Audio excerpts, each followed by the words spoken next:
अस्सलामुअलैकुम। प्रोग्राम सबसे पहले पाकिस्तान के साथ मैं हूं आपकी होस्ट रुसा चौधरी और आज हम अपने प्रोग्राम में बात करेंगे उसी सफ़रीकी दिफाई माहदे के हवाले से। पाकिस्तान, तुर्किया और सऊदी अरब के दरमियान एक दिफाई माहदा तय पाया है जिसके तहत एक मुल्क पर हमला, तीनों मुल्क पर हमला जो है वह तस्वर किया जाएगा।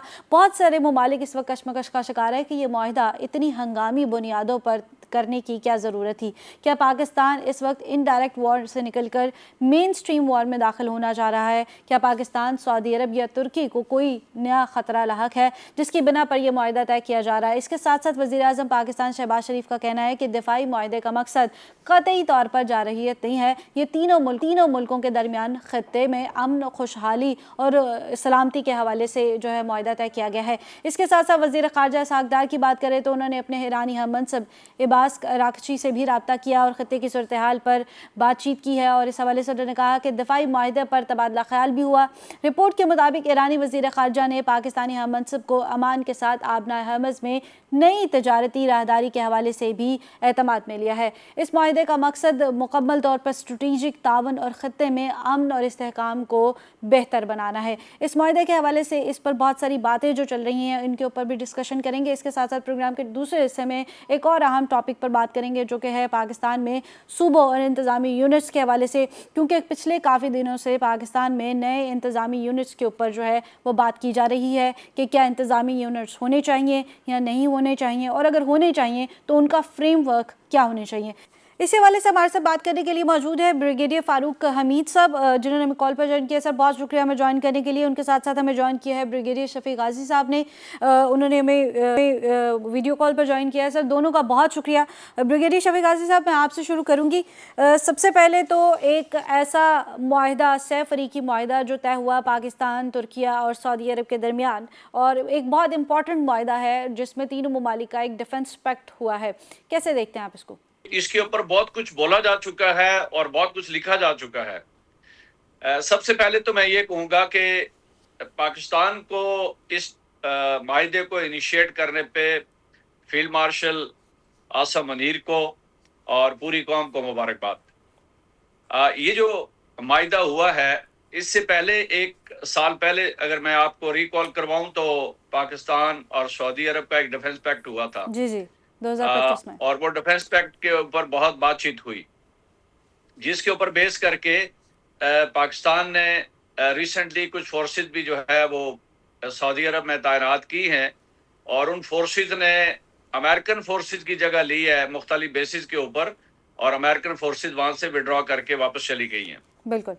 अच्छा, ये एक अगली स्टेज है और एक अगला स्टेप है, और ये स्टेप ये है कि इसके अंदर we have included another country that is called Turkey. Yes. अब तुर्किया जो है, आपको पता है कि एक बड़ा मोटिवेटेड और एक बहुत वेल एस्टेब्लिश्ड मुल्क है, जो यूरोप का भी है, एशिया का भी है, और बहुत मोटिवेटेड मुस्लिम कंट्री है। अब इन तीनों मुल्कों का एक ऐसे मायदे के ऊपर मुत्फिक होना जिसमें टर्की, सऊदी अरब और पाकिस्तान, इट्स अ ट्रायंगल। बिल्कुल। ये एक बहुत बड़ी अचीवमेंट है। मैं बहुत सारे लोगों को ये कहते हुए सुन रहा हूँ कि इट्स अ मुस्लिम नेटो। आज एक बुक भी इपरी में एक ब्रिटिश साहब ने लिखी और वो लॉन्च की, एंड ही सेड कि जी इट्स अ मुस्लिम नेटो। और फिर कई लोगों ने बहुत सारे प्रोग्राम्स के अंदर ये कहा कि जी ये मुस्लिम्स यूनिटी की एक बहुत बड़ी एग्जांपल होगी और ये आने वाले टाइम पे एक पावर को शो करेगी। But let me tell you, सबसे बड़ी बात ये है कि इस वक्त मुस्लिम दुनिया को ये जरूरत है कि at least the total Muslim ummah is looking toward Pakistan ji. और पाकिस्तान हमेशा से एक निगाह मरकज रहा है मुस्लिम दुनिया का। और खासकर पिछले साल जब पाकिस्तान ने एक ओपन डिफीट इंडिया को दी, और वो डिफीट का सबसे बड़ा सेहरा जहां फील्ड मार्शल आसम मुनीर को जाता है, प्राइम मिनिस्टर शहबाज शरीफ को जाता है, और पूरी पाक फौज को जाता है और पाकिस्तानी कौम को जाता है, और उस पाकिस्तानी फतह को सारी दुनिया ने और अमेरिका ने एक्सेप्ट किया और इंडिया ने खुद एक्सेप्ट किया। बिल्कुल, इवेंचुअली एक साल बाद एक्सेप्ट किया, लेकिन सारी सर मुस्लिम दुनिया जो है फारूक साहब की तरफ मैं आती हूँ, मैं आप ही की बात को यहीं से कंटिन्यू करूंगी। फारूक साहब, जैसे अभी शफी साहब ने कहा कि ये एक बहुत बड़ा पैक्ट है और ये एक बहुत बड़ा मुआहदा है जो तय हुआ है और अमेरिकन फोर्सेस जो है वो विड्रॉ कर गई हैं, तो गल्फ के अंदर अमेरिका के निकलने या अमेरिका के एग्जिट का आगाज इसी से हो गया है। व्हाट डू यू से? बिस्मिल्लाह, बहुत शुक्रिया। देखें, ये बात सही है कि जिस तरीके से ईरान ने अमेरिकी बेसिस पे उनके मैन पावर को, उनके सोल्जर्स को, उनके इक्विपमेंट को टारगेट किया प्रिसीजन स्ट्राइक से, प्रिसीजन मिसाइल स्ट्राइक से, तो यकीनन एक बहुत पैनिक सिचुएशन क्रिएट होगी अमेरिका के लिए। बिल्कुल। और उनके जो ताल्लुकात हैं उन गल्फ स्टेट के साथ, इंक्लूडिंग सऊदी अरेबिया, उनमें भी बड़ा तनाव आया है कि वो गल्फ स्टेट ओपनली कह रहे हैं कि जी हमें जो हमारी प्रोटेक्शन के लिए जो हमें गारंटी दिया गया था सिक्योरिटी कवर, वो फेल हो गया, उसमें अमेरिका नाकाम हो गया। तो लिहाजा डोमेस्टिकली भी बहुत सख्त उसका रद्द अमल आया अमेरिका के अंदर। वो तो छुपा रहे, डेथ्स बता ही नहीं रहे कि कितने उनके सोल्जर मारे गए हैं, बड़ी तादाद में मारे गए हैं। तो लिहाजा अब उनको वो ये चाहते हैं, ये जो ट्राइलैटरल सिक्योरिटी एग्रीमेंट हुआ है, मेरी नजर में बिल्कुल अमेरिका की अप्रूवल से हुआ है कि अमेरिका चाहता है कि यहाँ पे एक उसके, क्योंकि तीनों ममालिक के अच्छे ताल्लुकात हैं अमेरिका के साथ, तुर्किया, पाकिस्तान, सऊदी अरेबिया, तो वो चाहता है कि ये ममालिक और बाकी कुछ और गल्फ ममालिक वो भी सब इकट्ठे सिक्योरिटी पैक्ट में आए, एक सिक्योरिटी प्लेटफॉर्म पे आए, जिससे गल्फ का अमन और सिक्योरिटी और खासकर उन ममालिक के लिए जहाँ की बेसिस पे वो आहिस्ता आहिस्ता ये लोग टेक ओवर करें। मैं ये नहीं कहता हूँ कि 100% अमेरिकन निकल जाएंगे गल्फ से, लेकिन यकीनन कुछ अर्से के लिए आप देखेंगे उनमें बड़ी कमी आएगी और वो इसी सिक्योरिटी पैक्ट पे इंतजार करेंगे कि ये जो है ये ममालिक की सिक्योरिटी पे अपना रोल अदा करे। तो लिहाजा अब और ये भी बात सही है कि पाकिस्तान में जो एक ड्राइविंग फोर्स था, एक लीडिंग फोर्स था हमारी सिविल और military leadership, specially the military leadership, कि उन्होंने इस ट्राइलैटरल छह फरीकी पैक्ट में एक बड़ा कलीदी, बड़ा लीडिंग रोल अदा किया। तो ये Iran was on board. Iran को मतलब वादे तौर पर बताया गया कि ये पैक्ट जो है ये अमन और सिक्योरिटी के लिए है, ये आपकी सिक्योरिटी के लिए भी है, ताकि इसराइल जो है वो उसके जो अज़ाइम हैं ईरान के खिलाफ या गल्फ में मजीद अपनी वो जो एक्सपेंशन उसकी सोच है उससे उसको डिटर किया जाए, तो उसके रोका जाए, उससे थोड़ा सा उसको डर हो कि जहाँ मुसलमान ममालिक इकट्ठे हो गए। तो मैं समझता हूँ ईरान जो है ये बिल्कुल ईरान के खिलाफ नहीं है जैसा कहा जा रहा है, ये बिल्कुल इसराइल और उस तरह के जो नक्सल वाले लोग हैं, इंडिया इसराइल नक्सल हो गया, और फिर जो ऐसे रोग एलिमेंट्स हैं अमेरिका के अंदर व्हाइट हाउस में जो बहुत ज्यादा प्रो इसराइल हैं, और वो चाहते हैं कि यहाँ पे आग जो है लगी रही और मुसलमान ममालिक खुसूसन ईरान जो है उस पर हमले होते रहे, उनका नुकसान होता रहे। तो इन द प्रोसेस उनका अपना बड़ा नुकसान हो गया, लेकिन बहरहाल वो तो पीछे नहीं हटेंगे। लेकिन ये जो सिक्योरिटी पैक्ट है, आई विश ये 2 साल पहले हो जाता जब गजा की सिचुएशन थी। बिल्कुल। अच्छा सर, मैं शफी साहब की तरफ वापस आऊंगी। शफी साहब, जैसे आपने भी जिक्र भी किया नेटो के हवाले से बात की जा रही है, तो क्या हम इसको एक इस्लामी नेटो कह सकते हैं? आने वाले वक्त में ये एक इस्लामिक नेटो बन जाएगा और इसमें और भी बहुत सारे ममालिक के इंक्लूड होने के चांसेस हैं?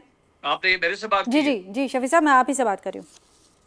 अच्छा, पहली बात तो ये है कि मेरे ख्याल में हमें नेटो का वर्ड ही इस्तेमाल नहीं करना चाहिए। ओके। हमें जो वर्ड इस्तेमाल करना चाहिए वो मुस्लिम वर्ल्ड के हवाले से करना चाहिए। ठीक है। और मुस्लिम वर्ल्ड के हवाले से ये कि इस वक्त सऊदी अरब जो है एक सेंटर ऑफ ग्रेविटी है इस वक्त मुस्लिम दुनिया की। बिल्कुल। और सऊदी अरब का इस पैक्ट के अंदर शामिल होना इट रीइंफोर्सेस बहुत सारी एस्पेक्ट्स जो हैं और बहुत सारी जो विशेष है मुस्लिम वर्ल्ड की उनको। अच्छा, इसमें मेरे 2-3 सवाल भी है होंगे और जवाब भी होंगे। पहली बात तो ये है कि ये 3 मुसलमानों का जो पैक्ट हुआ है इसका एक बड़ा स्पेसिफिक ऑब्जेक्टिव होगा जो अभी तक सामने नहीं आया कि इन तीनों मुल्कों ने अगर लेट से किसी एक मुल्क के ऊपर एक मुल्क पे कोई दूसरा मुसलमान मुल्क हमला करता है तो फिर उसको किस तरीके से डील किया डील जाएगा। किया जाएगा। और अगर ये बड़ा इंपॉर्टेंट चीज है, और ये ये सवाल आपने किया बड़ी जा गौर रहा से है सुनी और है। ये सवाल बार बार हो रहा है। और अगर कोई नॉन मुस्लिम जो है वो इन तीनों में से किसी एक पे हमला करेगा तो फिर तीनों का रिस्पांस कैसे होगा, जी ये एक बहुत बड़ी इंपॉर्टेंट बात होगी। और दूसरा एस्पेक्ट ये है कि वो फोर्सेस कौन कौन सी होंगी, वो लेवल कौन कौन सा होगा, किस किस लेवल पे इनको वॉर में ज्वाइन करना पड़ेगा, ये टोटल मैकेनिज्म होंगे। इनिशियली एक एमओयू, एक अंडरस्टैंडिंग तीनों मुल्कों के बारे में, और इसमें ये एक बड़ा ख्वाब था जनाब फील्ड मार्शल साहब का कि मुस्लिम दुनिया को एक प्लेटफॉर्म पे होना चाहिए और इनको किसी भी मुश्किल टाइम के लिए कैसे रिस्पांस अपना बना के देना चाहिए। ये this is the first step. सही। अब इसमें कल कुछ थोड़ा सा एक डिफरेंस ऑफ ओपिनियन ईरान के हवाले से आया है कि ईरान का ओपिनियन थोड़ा सा डिफरेंट है बाकियों से, लेकिन पाकिस्तान ने एक बड़ा क्लियर मैसेज आज और एक बड़ी क्लियर उनको लाइन अभी आज उनके साथ डिस्कस हुई है हाईएस्ट लेवल पे, और हमारे जो वजीर दाखिला हैं वो उनके वजीर खारजा से भी मिले हैं और इसके हवाले से बातचीत हुई है। आई एम श्योर इसके हवाले से बड़ी डेलिब्रेट बातचीत हुई होगी कि अल्टीमेटली ईरान और जितने भी गल्फ स्टेट्स हैं they should also be dragged in to make it more potent and more competitive and qualitative force. अब इसके अंदर क्या है कि जो मिडल ईस्ट का एरिया है ये इस वक्त सारे का सारा बड़ा डिस्टर्ब है जी और पूरे मिडल ईस्ट को एक थ्रेट है, बहुत बड़ा थ्रेट है इसराइल की तरफ से। जी और उसमें आप देख रहे हैं कि जिस स्पीड के साथ इसराइल बढ़ रहा है मिडिल ईस्ट के अंदर, जिसमें सीरिया, लेबनान, पैलेस्टाइन तो ऑलरेडी वो खत्म कर चुका है, जी जॉर्डन और फिर सऊदी अरब को थ्रेट कर रहा है, और ईरान के साथ अभी ऑलमोस्ट विद इन 1 ईयर वो 3 वॉर लड़ चुका है और लड़ने को तैयार भी है। तो ऐसे हालात में ये एक बड़ा डिफाइंड ऑब्जेक्टिव होगा इस मुस्लिम दुनिया का, और Gulf state specially reinforced by Turkey and Pakistan. Shafi साहब, मैं आपकी तरफ आऊँगी उस टॉपिक के ऊपर जो इसके अलावा पाकिस्तान में सबसे ज़्यादा डिस्कस किया जा रहा है और जिसके ऊपर हम पहले भी बहुत बार बात कर चुके हैं, और ये आप ही के सजेशंस में से एक सजेशन भी रही है बलूचिस्तान के लिए जब आपने जिक्र किया था इंतज़ामी यूनिट्स और सूबों के हवाले से। सर, मैं आपसे जानना चाहूँगी कि ये चीज़ें तो बड़े अरसे से डिस्कस हो रही हैं, लेकिन एक चीज़ जिस तरह से आपने कहा कि इनकी ज़रूरत क्यों पेश आई, वो तो हमने डिफ़ाइन कर लिया कि हमें इसकी ज़रूरत क्यों पेश आई, लेकिन एक चीज़ जो हमें इस वक्त सबसे ज़्यादा इम्पॉर्टेंट है डिस्कस करना, वो है इसका फ्रेमवर्क। तो इसका आपके नज़दीक फ्रेमवर्क क्या होगा जो आसान हो, जिसको डिप्लॉय करना आसान हो और जिसके ऊपर हमारे पर जो प्रेशर है इकोनॉमिकली वो बहुत ज़्यादा ना आए? पहली बात तो ये है कि इस वक्त तक जो सोशल मीडिया पे और मीडिया पे जो बातचीत हो रही है उसमें people have started from 12-13 to 37 तक और 33, 22, 24 नंबर ऑफ प्रोविंसेस। अब ये डिपेंड करता है कि उनके पास इंफॉर्मेशन कहीं से आ रही है, मुख्तलिफ सोर्सेज से आ रही है, या ये लोगों की अपनी स्पेकुलेशन है और लोगों के अपने एनालिसिस हैं। एग्जैक्टली। मेरे अपने एनालिसिस ये हैं, और what I know because of my own experience कुछ जगहों पे रहने के बाद, कि आप मैक्सिमम जो ऑप्शन इस्तेमाल कर सकते हैं प्रोविंसेस के अंदर, वो आप कोई 13-14 तक जा सकते हैं, जो अच्छे compact, portable, administratively well establish, और फिर एक उसकी शेप भी आपके सामने आ सकती है कि ये प्रोविंस है, लाइक 3 to 4 पंजाब के बन जाएं, 2 to 3 सिंध के बन जाएं, 4 जो है बलूचिस्तान के बन जाएं, और 2 to 3 जो है वो KPK के बन जाएं। एंड ऑफ कोर्स रीइंफोर्स आपके पास गिलगित बल्तिस्तान ऑलरेडी है, आपके पास AJK ऑलरेडी है, तो आपके पास ये बड़ी compact administrative province as well as ये यूनिट बन जाएंगे। This is one option. एक ऑप्शन और है which is also now much talked about, के आपके इस वक्त 37 डिवीजन है पूरे पाकिस्तान के, और 37 डिवीजन को थोड़ा कांट छांट करके एडमिनिस्ट्रेटिवली इंपॉर्टेंट करके तो इनको आप प्रोविंस में कन्वर्ट कर दें, ताकि आपको जो डिवीजनल हेडक्वार्टर जहां पे इस वक्त डिवीजन के अंदर एक बड़ा सेटअप होता है डिवीजन को चलाने के लिए, उस सेटअप को थोड़ा री इन्फोर्स करके आप उसको प्रोवेंशियल सेटअप में कन्वर्ट कर सकते हैं to save your money and to save the resources. तो अगर उस पे जाएं तो वो एक और पोर्टेंट हो सकता है, लेकिन इसके अंदर आपने जरूर इस बात का ध्यान रखना है कि ये एक नेशनल प्रोजेक्ट है। इसके अंदर जहाँ पे अदारों का इन्वॉल्व होना इम्पोर्टेंट है, वहाँ पे पॉलिटिकल पार्टीज का इन्वॉल्व होना, वहाँ पे पब्लिक का इन्वॉल्व होना, वहाँ सोशल मीडिया और मीडिया का इन्वॉल्व रहना, वहाँ पे जुडिशरी का इन्वॉल्व रहना, हर सेगमेंट ऑफ सोसाइटी, क्योंकि ये सबके इंटरेस्ट में है कि ये जो इम्पोर्टेंट एक because this would be a very very major breakthrough and turn in the life of people of Pakistan. Yes, तो ये मामूली बात नहीं होगी, इसको बड़ा वेल थॉट आउट प्रोग्राम बना के आपको चॉक आउट करना पड़ेगा। बट बिल्कुल these two are the major option which can one do. Sir, ये दोनों और हम ये जब डेफिनेटली एक डिवीजन अलग है, प्रोग्राम में डिटेल में भी डिस्कस करेंगे, लेकिन अभी मैं ब्रिगेडियर फारूक साहब की तारीफ आऊँगी। जैसे सर उन्होंने बहुत कॉम्पैक्ट करके दो ऑप्शंस हमें दे दिए कि एक तो हम ये कर सकते हैं कि 13 से 14 कॉम्पैक्ट सूबे बना लिए जाएं, या फिर हमें अपने डिवीजन सिस्टम को पॉटेंट कर लिया जाए और उसी को फिर हम जो है इम्प्लीमेंट कर लें। Sir what are your thoughts on it? देखिए जी, पहली बात यह है कि इसमें किसी को कोई शक नहीं है, सब चाहते हैं कि जो पावर है, फाइनेंशियल पावर, एग्जीक्यूटिव पावर, ये अब ये इन 4 सूबों के हेडक्वार्टर से निकल के ये डिवॉल्व होनी चाहिए, ये नीचे ग्रास रूट लेवल पे जाना चाहिए कि अवाम जो है उनको इंसाफ की ग्रास रूट अपना डोर स्टेप पे मिले, अवाम को बाकी जो उनका वेलफेयर, उनकी जो फैसिलिटीज हैं, सिविक फैसिलिटीज, इंफ्रास्ट्रक्चर, वो भी उनको अपने उसी जो है जो पूरा निज़ाम है उससे मिले। ये नहीं कि मुल्तान में जो शख्स बैठा है या डेरा गाजी खान में बैठा है उसको लाहौर आना पड़ेगा या उसको और बड़े बड़े मसाइल के लिए इस तरह बाकी शहरों में जाना पड़ेगा। तो उनके अपना एक सिस्टम होना चाहिए। आप उसका एडमिनिस्ट्रेटिव यूनिट कहें या आप उसको सूबे कहें, ये मामला फेजेज में भी हो सकता है।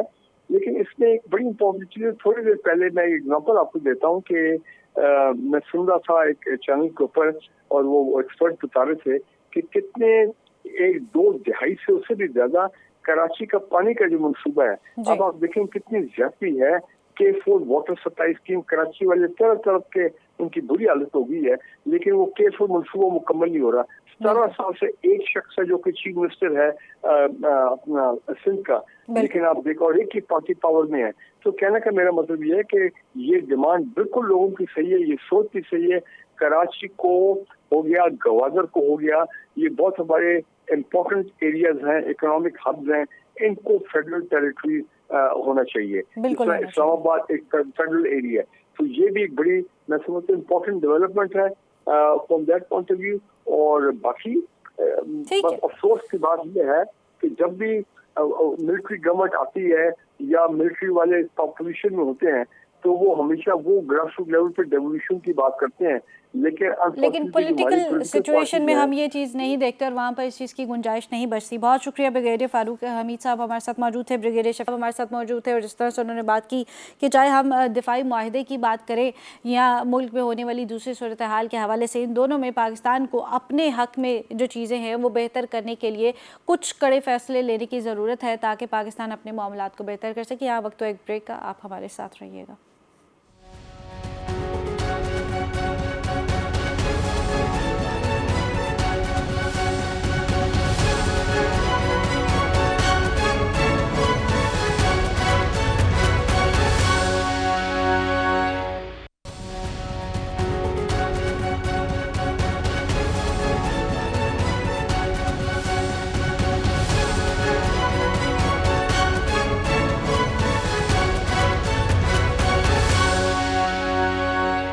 Welcome back. प्रोग्राम में बात हो रही है सैफ अफ्रीकी दिफाई मुआहदे के हवाले से। पाकिस्तान, तुर्किया और सऊदी अरब के दरमियान होने वाला ये मुआहदा हर जगह डिस्कस किया जा रहा है। इस मुआहदे को इस तरह अचानक से साइन करने की वजूहात क्या हैं, इस मुआहदे में और कौन कौन से ममालिक शामिल हो सकते हैं, एक मुल्क के ऊपर हमला, तीनों ममालिक पर अगर हमला तस्वुर किया जाएगा तो इसकी प्रैक्टिकलिटीज़ क्या हो सकती हैं, क्या यही जो शक है जब पाकिस्तान और इंडिया के दरमियान होने वाली किसी झड़प में जो है सऊदी अरब के साथ हम इसकी इम्प्लीमेंट इम्प्लीमेंटेशन किस तरह से देखेंगे, और इसी तरह अगर ईरान दोबारा से इस तरह से दोबारा अटैक करता है तो फिर पाकिस्तान का जो है इसके ऊपर किस तरह से रद्द अमल आएगा। इस हवाले से हमारे साथ बात करने के लिए मौजूद है साबिक सफ़ीर आलम बरूही साहब। सर, बहुत शुक्रिया हमें ज्वाइन करने के लिए। एक बड़ा अहम माहिदा एक बड़े अहम वक्त पर तय पाया है, जिसमें पाकिस्तान, तुर्किया और सऊदी अरब है, तीनों शामिल हैं। 6 फरीकी दिफाई मुआहिदा है, किस तरह से देखते हैं आप इसको? देखिए जी, तीनों मुल्कों का जो है वो मोटिव जो है ना, एक लिहाज से ठीक ठाक है। मतलब वो किसी मुल्क के खिलाफ नहीं है, लेकिन उनको इस किस्म के मुआहदे की जरूरत अपनी जगह पे थी। पाकिस्तान को आपको पता है कि अफगानिस्तान में जो कुछ हो रहा है और जो हमारे ईस्ट में जो हमसाया है वो उनको खुली मदद दे रहा है और पाकिस्तान की सिक्योरिटी को उनसे खतरा है। फिर बलूचिस्तान के अंदर जो कुछ हो रहा है उसको भी हमारे जो नेबर हैं ईस्ट में वो उनकी मदद कर रहा है। तो इस लिहाज से पाकिस्तान और फिर खुद इंडिया ने जो है ना, एक वो उसने क्लियरली कहा हुआ है कि सिंदूर का एक पार्ट तो हमने कर लिया, लेकिन उसका दूसरा पार्ट अभी बाकी है जो हम अपनी मर्जी से शुरू करेंगे। तो इसके लिहाज से तो पाकिस्तान को सिक्योरिटी अपनी भी जो है वो थ्रेड्स हैं अपने।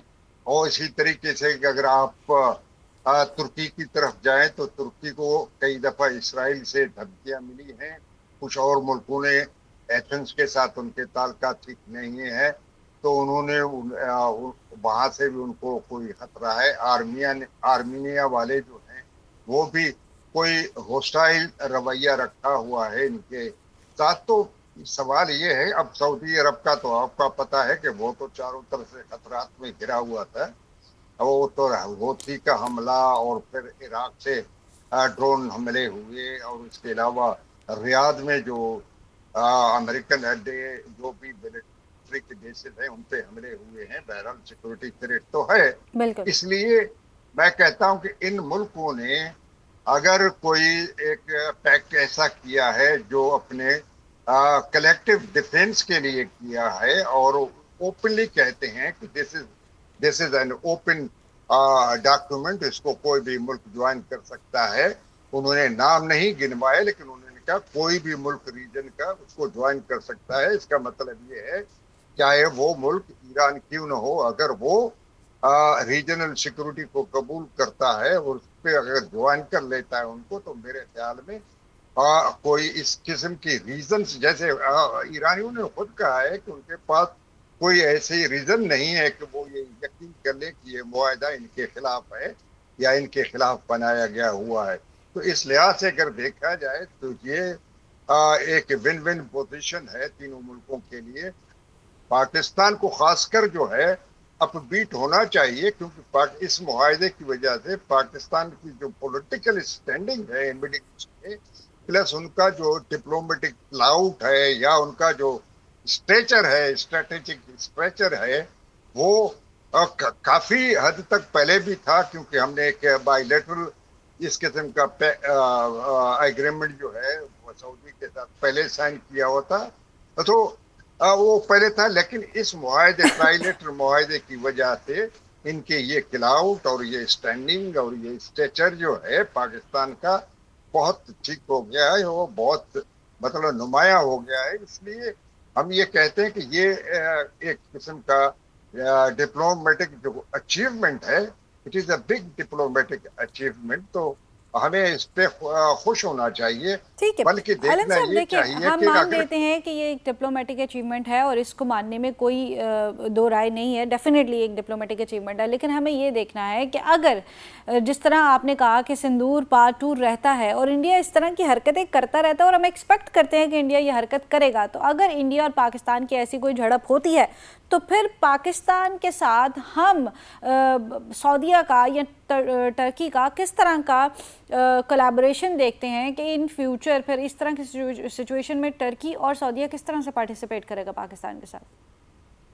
देखिए जी, मैं ये तो नहीं कहता कि पाकिस्तान पे खुदा न खास्ता अगर इंडिया हमला करता है या हम पर एग्रेशन वो करता है तो इसमें जो है ना टर्की फौरन कूद पड़ेगा या इसमें सऊदी अरब जो है ना वो बहुत बड़ा रोल प्ले करेगा।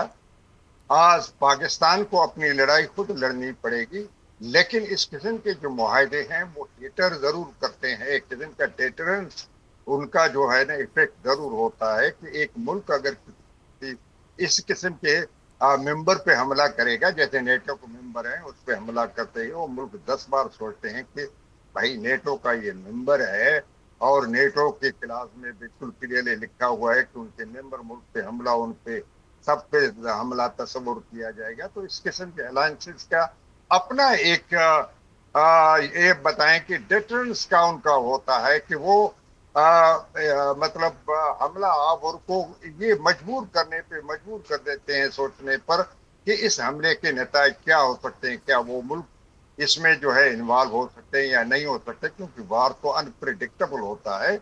और ये आप हम तस्दीक से नहीं कह सकते कि तुर्की आपके बिल्कुल फौज भेज के आपकी तरफ से लड़ेगा, लेकिन ये है कि तुर्की के बस में जितना भी मुमकिन हो सकता है वो आपको मदद जरूर करेगा। इसी तरीके से सऊदी जो है दामे दर में आपके आपके साथ रहेगा। तो ये एक किस्म का बहुत बड़ा सपोर्ट होता है।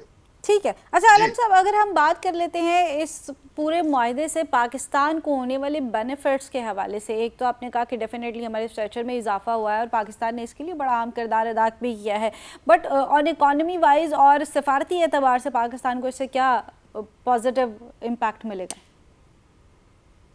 देखिए, मैंने पहले बता दिया कि पाकिस्तान का जो है वो एक किस्म का पॉलिटिकल स्टैंडिंग जो है वो काफी ऊंचा हो गया है, और इस तरह स्ट्रेटेजिक जो हमारा हमारा स्टेचर है वो ज्यादा हो गया है।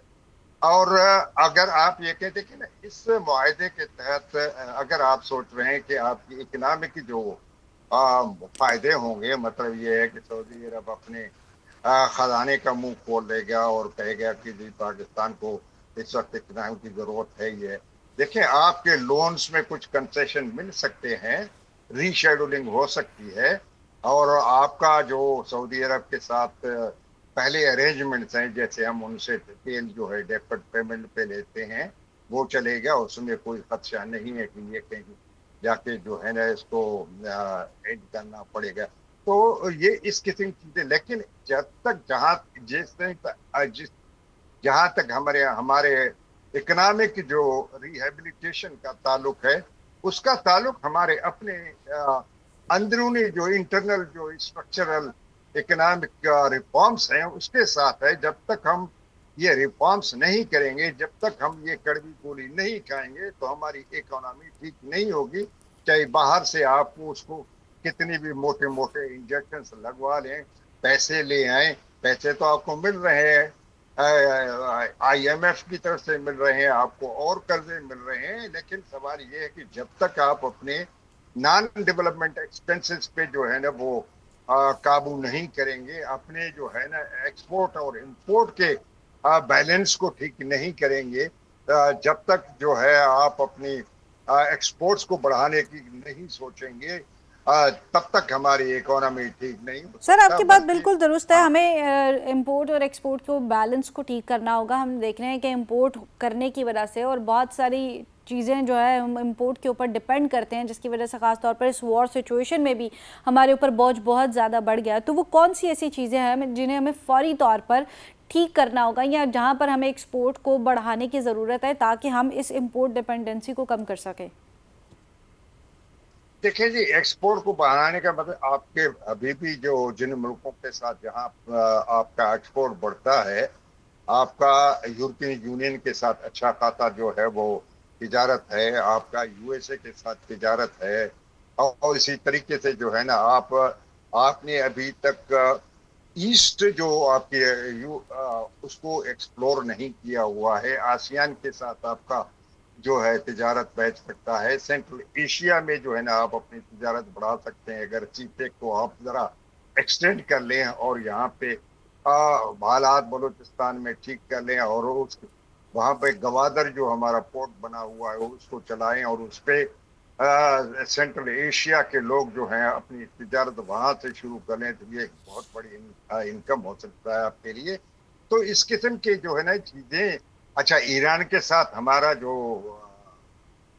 तिजारती ताल्लुकात हैं उसमें काफी इम्प्रूवमेंट आ सकती है, हम कर सकते हैं। सर 3 बिलियन तो है और उन्होंने हमें 10 बिलियन का इजहार किया है, तो डेफिनेटली इसमें एक बहुत बड़ा स्पेस है 7 बिलियन की जो मौजूद है, जिसको हम यूटिलाइज़ कर सकते हैं। तो क्या हमें ईरान के साथ अपने ताल्लुकात के ऊपर ज़्यादा फोकस नहीं करना चाहिए, क्योंकि इस वक्त ईरान एक ऐसी पोजीशन में है जिसमें पाकिस्तान ने उसे बहुत सपोर्ट किया है और ईरान डेफिनेटली इस ट्रेड को बढ़ाना चाहेगा। क्या, मैं समझा नहीं आपको क्वेश्चन, सर क्या ईरान के चाहते साथ हैं? जो हमारी ट्रेड है वो अभी तक 3 बिलियन है ना, तो जो अब अगले कुछ सालों में हमने इसको 10 बिलियन करने का इरादा तो किया है, लेकिन डेफिनेटली हम इस वक्त ईरान के साथ एक ऐसी पोजीशन में है जहां पर हम इस ट्रेड को बड़ी आसानी से बढ़ा सकते हैं। चाहे वो हमारी जो वहाँ उनके साथ गैस के मुआहदे हैं, हम उनके हवाले से उनके साथ बहुत सारा काम कर सकते हैं, और भी बहुत सारी चीज़ें, चूँकि हमारा ज़मीनी रास्ता है ईरान के साथ। हेलो, जी आलम साहब, आपको मेरी आवाज़ आ रही देखिए है? ईरान के साथ तो नहीं, आपकी आवाज दरमियान में कट गई, इसलिए क्वेश्चन पूरी तरह जी से जी, मैं सुन नहीं सका आपसे। मैं ईरान की साथ हमारी ट्रेड के हवाले से बात कर रही हूँ ना, कि हमारे लिए ये अच्छा वक्त है कि हम ईरान के साथ अपनी ट्रेड को बढ़ा सकें, क्योंकि एक तो हमारा उनसे ज़मीनी हाँ, रास्ता है, ईरान की दूसरा क्या, उनके साथ हमारे हालात इस वक्त बहुत अच्छे हैं कि पाकिस्तान के उस वक्त पाकिस्तान ने एक बहुत पॉजिटिव किरदार अदा किया है ईरान के लिए।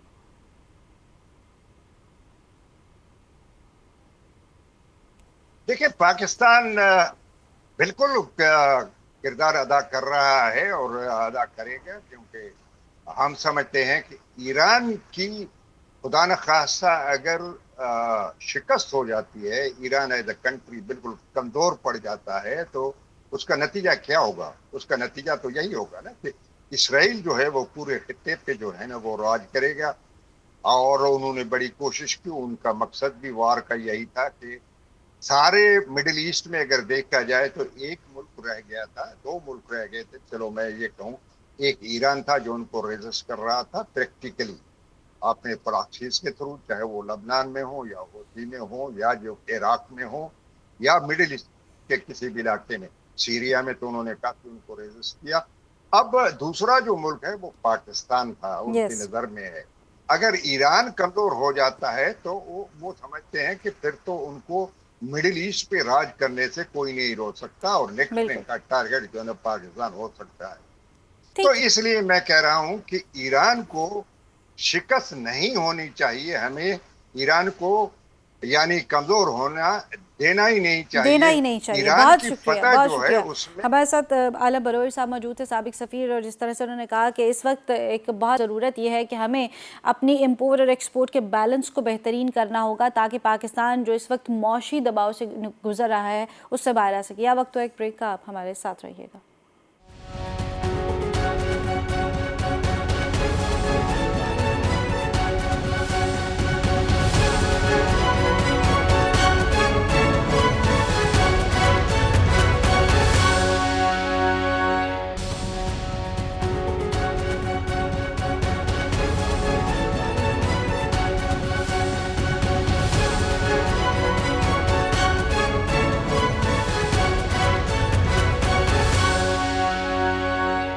Welcome back. ब्रेक के बाद वापस आते हैं और कुछ बात करेंगे इस हवाले से आगे, चूँकि एक दफ़ाई मुआहदा और उसके ऊपर बात जो है वो काफ़ी अर्से से चल रही है, और इसी हवाले से हमारे साथ मौजूद है इसरार राना, सीनियर तजज़ियाकार हैं। सर बहुत शुक्रिया हमें ज्वाइन करने के लिए। सर सबसे पहले तो मैं आपसे जानना चाहूँगी कि ये एक ऐसा मुआहदा जो अचानक से तय हुआ और एक ऐसी सिचुएशन के दरमियान तय हुआ जहाँ पर ऑलरेडी एक क्राइसिस चल रहा है और एक वॉर की सिचुएशन है, ऐसे में इस मुआहदे को बहुत सारे लोग इस निगाह से भी देख रहे हैं कि इसको बहुत जल्दी या अचानक से तय करने की वजूहात क्या हैं? What do you say about it? महफूज लफ्जों में क्या कहूँ मैं कि हो सकता है कि अमेरिका इस खित्ते से खुद को निकालना चाह रहा हो और उसको एक रिप्लेसमेंट चाहिए हो, और वो रिप्लेसमेंट इसी तरह पूरी हो सकती है कि माइनस ईरान एक पैक्ट बन जाए जिसमें खलीजी ममालिक हों, पाकिस्तान और बाकी भी मुल्क हों, अच्छा, तो जिस तरह ताकि जो जी, जिस तरह से अमेरिका, आपने कहा कि ख़ुद को इस चीज़ से निकालना चाह रहा है, और अगर हम देखें कि सऊदी अरब के पहले से जो ताल्लुकात हैं या बाकी खलीजी ममालिक ने जिस तरह से अमेरिका के साथ ताल्लुकात रखे हुए थे, लेकिन वो सेफ्टी और सिक्योरिटी जो अमेरिका ने प्रॉमिस की थी उन ममालिक से, शायद अमेरिका, और यकीनन वो अमेरिका देने में नाकाम रहा है, जिसके बाद वो ट्रस्ट डेफिसिट जो है वो पैदा हो चुका है, और वो ट्रस्ट नहीं रहा सेफ्टी और सिक्योरिटी के हवाले से। इसलिए अब सऊदीया को भी ख्याल आया है, और बाकी खलीजी ममालिक भी डेफिनेटली इस लिस्ट का हिस्सा हो सकते हैं। देखिए, मैं आपको बात बताऊं, जितने मर्जी डिफेंस पैक्ट कर लें, आप मुआहदे कर लें, मुल्कों को अपनी जंग तो खुद ही लड़नी पड़ती है। जी, हम क्या कोई भी सपोर्ट दे सकते हैं? ये पॉसिबल नहीं है कि अगर ईरान सऊदी अरब पे हमला करे तो हम ईरान के सामने खड़े हो जाएं।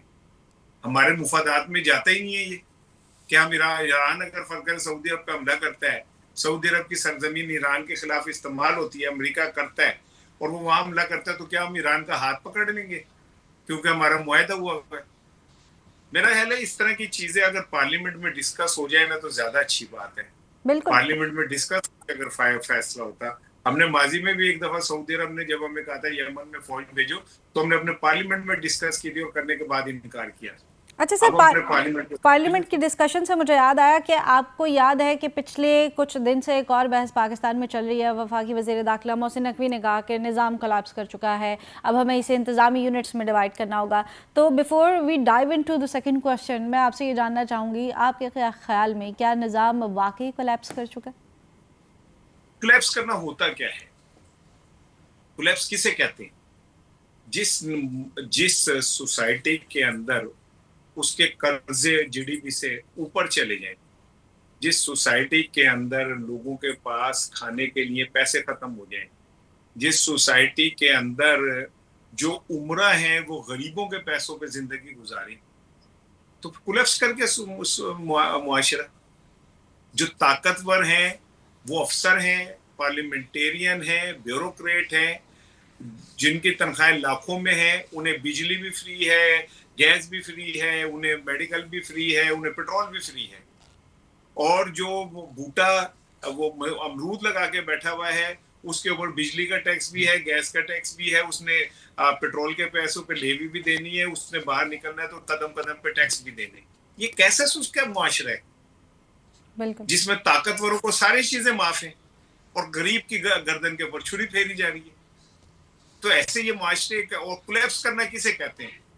हमें हर साल $30 बिलियन एटलीस्ट चाहिए अपने कर्जों और उनको सूद को बैलेंस रखने के लिए। एक सर्वे के मुताबिक पता नहीं 1 अरब पर सेकंड का हम पे सूद चढ़ता है। बिल्कुल।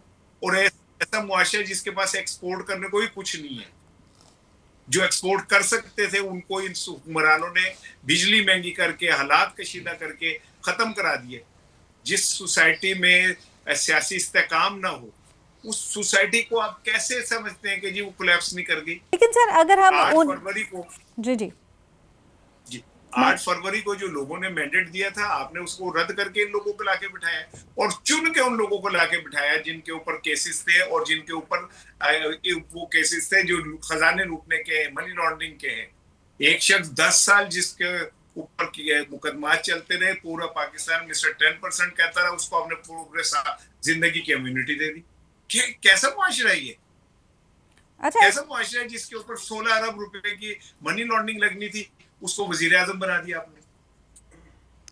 सर अगर ये निज़ाम वाकई कोलैप्स कर चुका है तो एक मशवरा तो दिया है मोहसिन नकवी साहब ने कि हमें इसके इंतज़ामी यूनिट्स बना देने चाहिए, चीज़ें बेहतर हो जाएंगी। आप उनके इस सलूशन से अग्री करते हैं या आपके नज़दीक इसका बेहतर सलूशन कोई और होना चाहिए? देखिए मैम, सीधी सी बात है, पूरी दुनिया के अंदर बेहतरीन जो फिजिबल सिस्टम होता है वो होता है बलदियाती निज़ाम। बिल्कुल। आप दुनिया में कहीं चले जाएं, काउंटीज में हर काउंटी का अपना एक टैक्स कलेक्शन है, हर काउंटी की अपनी उस इलाके के अंदर जो उसने तोड़ फोड़ करनी है उसका वो है। एक सड़क बीच में है, यहाँ पे एक का अपना निज़ाम है, यहाँ अपना निज़ाम है, तो वो मुल्क टूट गए क्या? वो खत्म हो गए? ऐसा ही। बरतानिया टूट गया, बिखर गया, अमेरिका टूट गया, बिखर गया। पता नहीं इन दो खानदानों को खौफ सिर्फ ये है कि अगर ये सूबे तकसीम हुए, नई क़यादत आएगी, हमारे हमने इसके ऊपर पंजे गाड़े में ना, वो कमजोर हो जाएंगे। पंजाब अगर तकसीम हुआ तो मरियम साहब 12 करोड़ का तैयारा लेके ये तो नहीं कहेंगे कि हाँ लिया है भाई, फिर की कर लोगे साडा तुसी, या पीपल्स पार्टी पे 3,500 अरब रुपए के करप्शन का इल्जाम आएगा तो कहेंगे कि अच्छा जी फिर क्या करेंगे आप हमारा। सही जी वो सही है, लेकिन फिर सवाल यही है ना कि फिर क्या हमें नए इंतज़ामी यूनिट्स बनाने की ज़रूरत है, या हमें अपने बुनियादी जो पुराना ढांचा है उसी में बल्दियाती निज़ाम को स्ट्रॉन्ग करने की ज़रूरत है? मैम ना आप 100 बल्दियाती इदारे बना दें, इन्हीं लोगों ने इलेक्शन कराने, जैसे गिलगित में आज़ाद कश्मीर में हुआ, या बल्दियात में भी करा देंगे, उससे क्या फर्क पड़ जाएगा। जब तक आप इस सिस्टम की जो समत है वो दुरुस्त नहीं करते, लोगों के वोट को इज्जत नहीं देते, लोगों के मैंडेट को तस्लीम नहीं करते, लोगों को आप कुचलते नहीं, तब तक आप 100 निजाम ले। ये ऐसे ही है जैसे 2 जुराबे आपने बदबूदार गंदी पहनी हो तो सीधे वाली उतार के उल्टे में पहन ले, उल्टी वाली सीधे में पहन ले, तो बदबू तो नहीं खत्म होगी, बदबू तो वही रहेगी अंटिल अनलेस आप जुराबों को ना धो लें। जुराबा धोनिया नहीं तुसी, ठीक है ना, वोल्टाई जो कदे अदर कर दियो, कदे अदर कर दियो, कब तक करेंगे। 80 साल से यही हो रहा है, क्या मिला हमें। आज हम $1 ट्रिलियन के मकरूज हो चुके, और जो खानदान हमारे सर के ऊपर बैठे हुए वो उनके बच्चे खरबोपति हो गए, और हम ताड़ियां मारते हैं, वाह वाह जी वाह, देखो मलका आलिया ने 12 करोड़ का तैयारा लिया, और वो बाकू गई है बैंगन का भुर्ता खाने के लिए, ऐसे लोगों को रोटी नहीं लबन दी। Sir I totally agree with फिर यू। आप कहते हैं इन्हीं से सब कुछ ठीक हो जाएगा। हमारे ऊपर कर्जा इतना है कि हमें हर साल अपना कर्जा अदा करने के लिए नया कर्जा लेना पड़ता है, तो ऐसी सिचुएशन में जब हमें नया कर्जा लेना पड़ता है पिछला अदा करने के लिए, ऐसे में क्या हम इस निज़ाम के मुतामिल हो सकते हैं जहां पर हम अपने मुल्क को कई नए इंतज़ामी यूनिट्स में डिवाइड कर लें? मैं अर्ज वही कर रहा हूँ कि मैम इससे कोई फर्क नहीं पड़ेगा, मैं आपकी खिदमत में यही तो अर्ज कर रहा हूँ। तो सर फिर सोल्यूशन क्या है? तो फिर अब हमें कोई ऐसा सोल्यूशन भी तो बताएं ना जिसमें हमें फाइनेंशियली बर्डन भी ना आए और चीज़ें बेहतर हो सके। हम ये नहीं कहेंगे कि अक्सर तब्दील हो जाएंगी, लेकिन कम से कम चीज़ें बेहतर हो सके। एक आदमी ना गया रेलवे में इंटरव्यू देने, तो उसने कहा कि जी अगर फर्ज करें सामने से 2 ट्रेनें आएगा, आमने सामने एक ही पटरी पे आ रही हो, तो आप क्या करेंगे। उसने कहा जी मैं फौरन जो स्टेशन मास्टर है उसे आगाह करूंगा। उन्होंने कहा जी अगर वो ना हुआ तो उसने कहा फिर मैं वहां पे जो मौजूद लोग हैं उनको मुतवज्जा करूंगा। उन्होंने कहा अगर वो भी ना हुआ, उन्होंने कहा जी फिर मैं लाल का वो लेके झंडी और भागूंगा ताकि दोनों देख लेंगे। उन्होंने कहा जी अगर उन्होंने वो भी ना देखी तो उन्होंने कहा फिर मैं अपनी खाला को बुलाऊंगा। उन्होंने कहा खाला को क्यों बुलाओगे। उन्होंने कहा जी उसे ट्रेन के हादसों का बड़ा शौक है देखने का। ठीक है ना। सही है। हाँ, तो आप एक ही पटरी पे 2 ट्रेनें भगाए जा रहे हैं और आप कह रहे थे तसादुम भी ना हो। एक तरफ ताकतवर को आपने वसाइल ही दे दिए, 400 अरब क्या नाम है कि आप उसे वो फैसिलिटेट करते हैं ताकतवर को। दूसरी तरफ गरीब आदमी का खून निकाल लेते हैं लेवी इतनी बढ़ा के। फिर आप कहते हैं कि वो मेरा हाल बल्दियाती निजाम ये यूनिट बना ले, तो भाई नहीं, जब तक मुआशरे में इंसाफ नहीं बनाएंगे कुछ भी कर ले आप नहीं होगा कुछ भी। जिस मुआशरे में इंसाफ खत्म हो जाता है वो मुआशरे खत्म हो जाते हैं। अब यूनिट बना ले, कुछ भी बना ले, यूनिट बनाने से जो पाकिस्तान की अशराफिया है उनके टैक्सेस खत्म हो जाएंगे, वो जो एंजॉय कर रहे हैं। क्या पाकिस्तान की जो अशराफिया है जिसमें सारे शामिल हैं, ये अफसर तमाम इदारों के, जिनको जो अरबों खरबों रुपए के वो बेनिफिट्स मिल रहे होते हैं वो खत्म हो जाएंगे। क्या $100 बिलियन पिछले 4 सालों में दुबई चला गया, वो वापस आ जाएगा। क्या हमारे हुक्मरानों ने जो बाहर महल बनाए में वो वापस आ जाएंगे। क्या पाकिस्तान की जो अशराफिया है जिनके सारे बच्चे बाहर सेटल्ड हैं वो वापस आ जाएंगे। क्या हमारे जो अफसर होते हैं जब रिटायरमेंट के बाद अगले दिन पाकिस्तान में रहना पसंद नहीं करते वो रुक जाएंगे। क्या फर्क पड़ेगा यूनिट बनाने से। आपको माइंडसेट बदलने की बात है, और माइंडसेट तभी बदलेगा जब अवाम फैसला करेंगे, और अवाम फैसला तब करेंगे जब उनके वोट को इज्जत दी जाएगी। सर वोट को हम इज्जत कैसे देंगे? देखिए हम यही बात करते हैं कि वोट को इज्जत दो, वोट को राइट दिया जा रहा है अवाम को, लेकिन आपके नजदीक हम वोट को इज्जत कैसे दे सकते हैं? एक अच्छी सी शेरवानी सिलवाएं और आड़ा पजामा सिलवाएं, उसका सलीम शाही जूतियां लें, और उसके ऊपर उसे जिना कैप पिला के, उसके आंखों में काजल डाल के, उसको जेल शल सर वो लगा तो के 14 गोली अगस्त को सदे हो जाएगा, ये तो अभी आप बहुत सारे देखेंगे, लेकिन असल हकीकी मानों में और हमें वोट को इज्जत अगर दिलवानी है तो वो कौन सी 2-4 चीज़ें हैं जो हमें अपने निज़ाम में तब्दील करनी होंगी? बस कोई तब्दीली नहीं करनी, आइन के मुताबिक सब लोग अपने अपने डोमेन में चले जाए, सब चीजें ठीक हो जाएंगी। लेकिन सर अभी बस इतने इस जुमले को अगर आप समझ सकें कि आइन जो जो कह रहे हैं कि हर बंदा अपने डोमेन में रहे तो ठीक हो जाएगा सब। सर इंतज़ामी यूनिट्स या बल्दियाती निज़ाम, ये भी तो कहीं ना कहीं बल्दियाती निज़ाम भी आइन का हिस्सा है, लेकिन वो अलग बात है कि हम उसको इम्प्लीमेंट नहीं कर पा रहे। और ये बहुत सारी चीज़ें हैं जो हमारे कानून में लिख दी गई है, लेकिन उसके ऊपर इम्प्लीमेंट इतना मुश्किल हो गया आज के दौर में कि ना वो इम्प्लीमेंट हो पा रहा है और ना हम चीज़ें बेहतर कर पा रहे हैं। फाइनेंशियली तो एक साइड है, लेकिन सर माशी एतबार से अगर हम देखें तो पिछले कुछ अरसे में हम बहुत ज़्यादा बर्डन का शिकार हैं, ख़ास तौर पर जब से ये वॉर सिचुएशन आई है, पेट्रोल की जो कीमतें हैं, उसके अलावा माशी तरीके से जिस तरह से हम डिस्टर्ब हुए हैं, इन चीज़ों से निकलने के लिए अभी फ़िलहाल अगर हमें कोई पॉलिसीज़ बनानी है तो वो क्या होनी चाहिए? मैं उन्हें सच्ची गल करा फड़े जाऊंगा तुसी ते मगर मेरे जमानत पे भी नहीं आना, लेकिन सही। मैं तो ये कह रहा हूँ कि मैं तो ये कह रहा हूँ कि देखें, मैं आपको बात एक ही बात 2 चीजें समझाई हैं, वो उन्हें समझे। आइन जो कह रहा है ना कि सब अपने जो जो जिस जिस की डोमेन है वहां चले जाए, ठीक है, अवाम का मैंडेट उसे दे दे, अवाम को पार्लियामेंट में फैसले करने दें कि उन्होंने जिंदगी कैसे गुजारनी है। मिसाल के तौर पे हम पे खरबों रुपए के कर्जे हैं ना, पार्लियामेंट तय कर देती है कि जी आइंदा से तमाम अरकान पार्लियामेंट, तमाम एस्टेब्लिशमेंट के अफसर, तमाम ब्यूरोक्रेट जो हैं वो 800 सीसी गाड़ी इस्तेमाल करेंगे। जो एक दफा उन जुनेजो ने कोशिश, मैं मिसाल दे रहा हूँ, जी।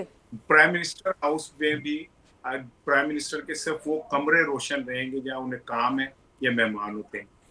6-6 करोड़ 7-7 करोड़ के तो बिस्कुट खा जाती है क्या नाम है आपके वजीर आला हाउस, ठीक है। आप को बतौर कौम कहते हैं कि जी हम बतौर कौम फैसला करते हैं पार्लियामेंट वाले के जी हमने रात 10 बजे से सुबह 6 बजे तक एसी नहीं चलाना। मैं एक मिसाल दे रहा हूँ, जी। अगर कौम की पार्लियामेंट और वो फैसला करती है, वो आपको कड़वे फैसले करने पड़ेंगे ना। ऐसा नहीं हो सकता कि वजीर आजम साहब 44 मुल्कों का दौरा करें अपने रिकॉर्ड हिस्ट्री में और 1 रुपये की बिजनेस कहीं से ना लेके आए, तो 44 मुल्क की करेंगे सन। अच्छा इसरार साहब, ये तो आपने हमारी सही कहा, या आपके मुताबिक ये बात दुरुस्त है कि जो 2 पार्टीज इस वक्त मुल्क में हुकूमत कर रही हैं वो शायद ठीक तरीके से हुकूमत नहीं करी, तो आपके नज़दीक जो ठीक हुकूमत करी थी वो पीटीआई थी या बेहतर इनका मुतबादल है वो पीटीआई ही हो सकती है? पीटीआई वाले के आसमान से उतरे में, वो क्या वो दूध के धुले में? तो फिर सर उन पर वो भी तो क्या तनकीद होनी चाहिए ना, उनके मामलात पर भी तनकीद होनी चाहिए। तो जब उनकी हुकूमत थी तो उन पे तनकीद करते थे, अब उनके मामलात ही नहीं है तो उन पे क्या तनकीद करें? उनका तो जो लीडर है उसके मुतालिक पुठी सीधी अफवाहें फैली हुई है कि वो पता नहीं जिंदगी नु की हो गए। लेकिन सर केपीके में तो अभी भी उनकी गवर्नमेंट है, वहां पर भी तो हालात कुछ ज्यादा बेहतर नहीं है, वहां के हालात भी इसी तरह सही है, बल्दियाती निजाम। किसी दिन केपी के ऊपर एक प्रोग्राम कर लें, सेपरेट बात कर प्रोग्राम लेंगे, लेकिन आप अपनी पूरी इंफॉर्मेशन के साथ आइएगा कि वहां क्या हो रहा है। सही, खाली लफाजी नहीं, आपने पूरी वो लेके आनी है, स्टडी करके आने के वहां पे क्या क्या हो रहा है। ठीक है, बहुत शुक्रिया। इसरार राना साहब हमारे साथ मौजूद थे। जिस तरह उन्होंने कहा कि पाकिस्तान में हम सूबों की डिवीज़न की बात करें या किसी और मामले की बात करें, हमें चीज़ें जो हैं वो आसान करने की ज़रूरत है। वह चीज़ें उसी सूरत में आसान होंगी जब आइन में लिखी हुई बातों के ऊपर इम्प्लीमेंट करना जो है उसका आगाज़ कर दिया जाएगा। यहाँ प्रोग्राम का वक्त ख़त्म हो जाता है, कल फिर होगी मुलाकात। मुझे दीजिए इजाज़त, अल्लाह हाफ़िज़।